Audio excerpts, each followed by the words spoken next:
षष्ठोध्याय। धूम्रलोचन वाद। ध्यान। मैं सर्वज्ञेश्वर भैरव के अंक में निवास करने वाली परमोत्कृष्ट पद्मावती देवी का चिंतन करता करती हूँ। वे नागराज के आसन पर बैठी हैं। नागों के फनों में सुशोभित होने वाली मणियों की विशाल माला से उनकी देहलता उद्भासित हो रही है। सूर्य के समान उनका तेज है, 3 नेत्र उनकी शोभा बढ़ा रहे हैं। वे हाथों में माला, कुंभ, कपाल और कमल लिए हुए हैं तथा उनके मस्तक में अर्धचंद्र का मुकुट सुशोभित है।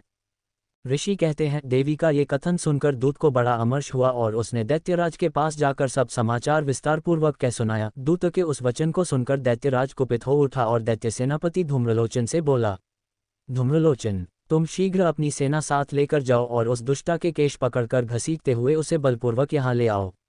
4 उसकी रक्षा करने के लिए यदि कोई दूसरा खड़ा हो तो वह देवता, यक्ष अथवा गंधर्व ही क्यों न हो, उसे अवश्य मार डालना।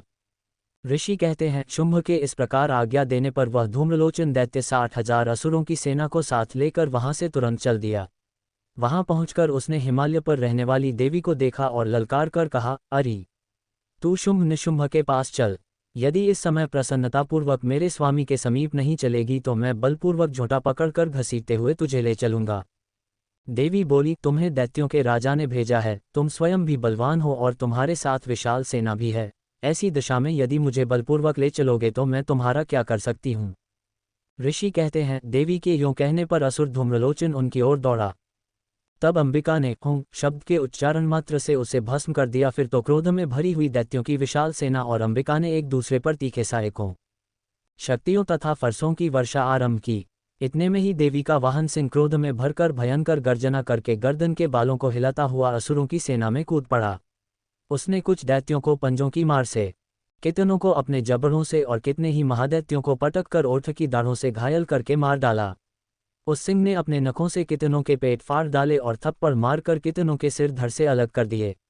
कितनों की भुजाएं और मस्तक काट डाले तथा अपनी गर्दन के बाल हिलाते हुए उसने दूसरे दैत्यों के पेट फाड़कर उनका रक्त चूस लिया। अत्यंत क्रोध में भरे हुए देवी के वाहन उस महाबली सिंह ने क्षणभर में ही असुरों की सारी सेना का संहार कर डाला। शुंभ ने जब सुना कि देवी ने धूम्रलोचन असुर को मार डाला तथा उसके सिंह ने सारी सेना का सफाया कर डाला, तब उस दैत्यराज को बड़ा क्रोध हुआ। उसका ओठ कांपने लगा। उसने चंड और मुंड नामक 2 महादैत्यों को आज्ञा दी, हे चंड और हे मुंड, तुम लोग बहुत बड़ी सेना लेकर वहां जाओ, उस देवी के झोंटे पकड़कर अथवा उसे बांधकर शीघ्र यहाँ ले आओ। यदि इस प्रकार उसको लाने में संदेह हो तो युद्ध में सब प्रकार के अस्त्र शस्त्रों तथा समस्त आसुरी सेना का प्रयोग करके उसकी हत्या कर डालना। उस दुष्टा की हत्या होने तथा सिंह के भी मारे जाने पर उस अंबिका को बांधकर साथ ले शीघ्र ही लौट आना। इस प्रकार श्री मार्कंडेय पुराण में सावर्णिक मनवंतर की कथा के अंतर्गत देवी महात्म्य में धूम्रलोचन वध नामक 6ठा अध्याय पूरा हुआ।